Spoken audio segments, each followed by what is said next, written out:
Selamat sore pecinta channel Sang Penginjil. Iya, di sini saya Puguh Kristanto bersama Mas Bayu Gendut. Ini adalah narasumber Alkitab kita. Beliau tuh apa tahu, mudeng gitu. Gimana Mas, sehat? Alhamdulillah puji Tuhan, alhamdulillah sehat. Coba dulu. Oh iya, lupa kalau pakai masker saya. Iya. Aduh iya. Prokes. Siap. Tetap prokes. Menjaga prokes ya? Iya harus no. Gimana PPKM Mas? PPKM? Iya. Oh, PPKM itu bagi saya, kan saya seniman ya. Iya. Itu punya singkatan tersendiri. Apa itu? Mas? PPKM. Para pekerja, PP-nya para pekerja kesenian M Mrei. Mrei. Iya. Jadi pekerja kesenian, seniman ini Mrei sih. Iya. Gini Mas, Dampak itu gimana? saya tuh kan habis baca renungannya Mas Bayu di Facebook. Ya. Itu pada hari Sabtu kalau nggak salah. Oh, yang kemarin, renungannya kemarin. Itu tentang Matius 10 ayat 28 itu. Mas. Iya. Itu kan jenengan menuliskan bahwa kok bisa sih gereja itu mencetak orang-orang kudus gitu loh. Oh, gitu ya. Itu yang saya mau tanyakan. Oh, tentang kenapa gereja, salah satu tugas gereja Iya. kita menjadi mencetak orang-orang menjadi kudus, Betul, menjadi Mas. suci. Iya. Iya. Karena memang sebenarnya Tuhan sendiri itu membentuk gerejanya, membentuk eklesianya, itu salah satunya untuk apa? Untuk mewartakan karya keselamatannya. Mewartakan. Jadi untuk istilahnya itu untuk penyambung tangan Tuhan. Iya. Untuk mewartakan karya keselamatannya. Iya. Bagus. Nah, karena ini karya keselamatan, karya sukacita, kan membawa kabar kebenaran nih. Iya. Ya kan? Kalau kabar kebenaran, kalau yang ngomong tidak benar enggak? Salah. Salah. Berarti kalau ini kita mau ngomong tentang kabar kebenaran ini, berarti kita harus mendengar dari orang yang benar. Nah, dan kita yang menyampaikan juga harus Benar. Nah, harus benar. Nah, dari benar inilah makanya inilah disebut menjadi suci. Iya. Orang itu harus suci dulu, harus benar dulu, benar hidupnya, baru ngomong tentang kebenaran, Oh, begitu. tentang karya keselamatan. Nah, ini tugas gereja. Iya. Nah, tugas gereja untuk mencetak umatnya, mencetak anggotanya menjadi suci, gitu, menjadi kudus. Iya. Nah, kalau ini hubungannya apa dengan Matius 10 ayat 28? Saya tuh kemarin membaca renungannya jenengan tuh Matius 10 ayat Makanya 28. akan saya bedah. Kita buka ya, kita buka Buka Matius aja, Mas. 10 ayat 28. Saya buka Alkitab ya, maaf ya. Bahwa Alkitabnya yang ini yang elektrik ya. Iya. Modernisasi. Bagus. Ya. Iya. Kemudian isinya. Iya. Alkitab bukan bukunya. Penting Tapi isinya. Iya. Nah, gitu. Oke, Matius 10 ayat 28 saya bacakan. Dan janganlah kamu takut kepada mereka yang dapat membunuh tubuh. Janganlah takut pada mereka yang dapat membunuh tubuh. Garis bawah ya.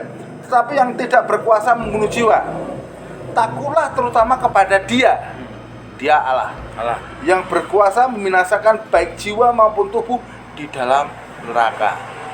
Nah, intinya di sini, apa sambung rapatnya dengan apa yang diomong gereja mencetak orang-orang suci dengan Injil ini, yaitu sambung rapatnya untuk bisa sampai kepada Allah. Iya. Kita harus hidup secara jiwa. Orang yang hidup secara jiwa itu artinya orang itu kudus. Kudus, suci ya. Orang itu suci, ya. Orang itu kan orang itu hidup sebenarnya ada dua ya, hidup secara raga dan secara jiwa. Iya. Oke, secara raga kita bisa takut dibunuh orang atau mungkin di apalah, raga kan daging ya. Tapi jiwa kita nggak boleh takut. Kalau kita sudah dihidupkan, ya, kita tidak boleh takut karena yang bisa mematikan jiwa hanya Allah. Nah, yang bisa mematikan jiwa hanya Allah, berarti kita harus takutnya kepada Allah. Lah, karena Allah ini ada tujuan utama. Iya, apa itu, Mas? Tujuan utama manusia hidup itu adalah Allah. Kita itu sebenarnya di dunia itu berlomba untuk mencari kebenaran, untuk menjadi benar, bukan mencari kebenaran. Ya, supaya apa? Supaya ketika kita sudah menjadi benar, kita menjadi serupa dengan Allah, Iya. menjadi punya kemuliaan. Kemuliaan. Nah, Oh, kodrat gitu. manusia itu kan punya kemuliaan. Oh, iya, karena iya, manusia itu adalah gambar dan rupa Allah. Iya, iya. Ya, ketika manusia ingin sampai kepada Allah, dia harus mulia dulu. Oh, gitu. Gitu loh. Iya, iya. Harus mulia dulu, harus kudus dulu gitu loh. Iya. Intinya gitu. Nah, ini kenapa saya sambung, kalau saya kembali ke kenapa kita sambung rapatkan dengan gereja harus bisa membuat orang kudus, karena apa? Karena ini tujuannya. Iya. Tujuannya manusia hidup itu menjadi kudus. Menjadi suci supaya apa? Supaya dapat bersatu dengan Allah Bapa di surga. Oh, gitu. Loh, ya. Iya, iya, Tujuannya kan di situ. Iya. Makanya gereja-gereja turunan para rasul, ya, gereja Katolik Roma dan gereja Ortodoks selalu mengangkat orang-orang suci atau Orang kudus, mengangkat santo kalau di Katolik. Santo, ya. Kalau di Ortodoks namanya jana suci. Oh, jana suci. Jana suci ya. Kalau santo singkatannya ST. Ya. Jana suci JS. JS Petrus, JS Paulus gitu. Tapi sama aja, ini ada orang-orang suci gitu loh. Nah, sebenarnya kita sendiri itu ini kan yang mengangkat gereja secara kasat mata. Iya. Tapi sebenarnya kita sendiri harus bisa menjadi seperti itu dengan kita hidup secara kudus. Iya. Ya, dengan kita hidup secara kudus. Ya, jadi kalau kita tidak bisa kudus, kalau kita tidak bisa suci, nggak usah jadi anggota gereja. Intinya di situ loh. Kalau kita tidak bisa suci, nggak usah menjadi anggota gereja. Iya. Gitu. Karena ketika kita masuk dalam gereja, kita harus menjadi suci. Harus menjadi suci harus dulu ya. menjadi suci, tapi tidak menjadi santo dan santa ya, karena ini santo dan santa ini kan hanya karena dia punya prestasi dan sebagainya, karena dia bisa mujizat santo. Tahap-tahap terakhir dikanonikan menjadi santo dan santa. Ini kan dari apa jenenge? Ini yang kasat mata aja bahwa gereja turunan para rasul itu mencetak orang suci. Nah, terbukti dengan itu banyak sekali santo santa, banyak sekali jana suci tercetak oleh gereja. Oh iya. Gitu loh. Itu, Kalau gimana? itu juga di Ortodoks sama. Santo kan cowok. Santa kan cewek. Ya kalau di Ortodoks tetap jana suci. Sama tetap ya? jana suci. Ya kalau santo dan santa sebenarnya ya sama. Gitu loh. Sama aja. Kalau di Ortodoks jana suci. Iya, gitu. iya. Nah, itu tujuan gereja gitu. Tujuan gereja karena apa? Gereja saya kembalikan lagi karena gereja itu mempunyai misi. Itu karya keselamatan. Menjadi tangan panjang Tuhan. Ini adalah berita kebenaran. Ketika kita mau ngomong berita kebenaran, kita harus menjadi benar dulu.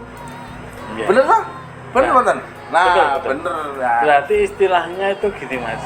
Gimana? Yesus itu kan mengajarkan yang benar. Ya toh? Ya. Dia itu berarti adalah firman Tuhan. Begitu, Mas. Ya gini loh, ini ya kan karena gini loh. Sang firman itu Yesus. Iya, makanya itu. Nah, itu sang firman itu Iya. Yesus. Oh iya, iya. Firman Allah. Kalau Tuhan itu Yesus. Firman Tuhan Allah, itu iya. jabatannya Yesus, gitu loh. Firman Allah. Iya. Jadi Yesus itu sang firman yang hidup. Jadi apapun yang diomongkan Yesus itu adalah omongannya Allah. Begitu. Bukan tidak seperti para nabi yang lain.